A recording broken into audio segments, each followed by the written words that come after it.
সকাল সকাল বাবা বাজার থেকে মাছ এনেছে আর মাছটা ভালো করে ধুয়ে নুন এবং হলুদ মাখিয়ে রান্না করার জন্য প্রস্তুত করা হচ্ছে। আসলে আজকে মা বাবা কেউ বাড়ি থাকছে না, কৃষ্ণনগর যাচ্ছে, তো সেই কারণেই বোন রান্না করছিল। আর আমি পুচকুকে দেখছিলাম, আজকেও খুব কান্না করছে, তো সেই কারণে একটু অসুবিধা হচ্ছিল। আর এখানে দেখো মাছগুলো যখন একদম সোনালি কালার হয়ে গেছে তখন নামিয়ে নেওয়া হয়েছে। আর দেখতে কিন্তু বেশ লাগছে। মাছ ভাজা সম্পূর্ণ হলে আমি গেছিলাম মশলা করতে, আর মশলার কালারটা দেখো একদম টকটকা লাল হয়েছে।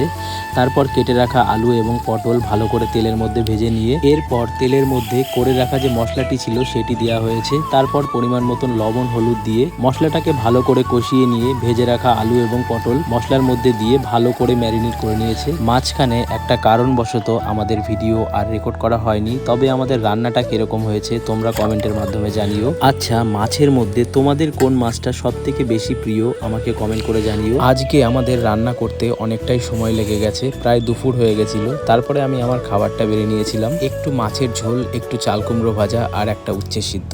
এই আজকে আমার দুপুরের খাবার। আর ভিডিওটা তোমাদের যদি ভালো লেগে থাকে একটা লাইক করো, চ্যানেলে নতুন হলে অবশ্যই চ্যানেলটিকে সাবস্ক্রাইব করে একটু সাপোর্ট করো। দেখা হচ্ছে পরের একটি মজাদার ভিডিওতে, ততক্ষণ ভালো থেকো, বাই।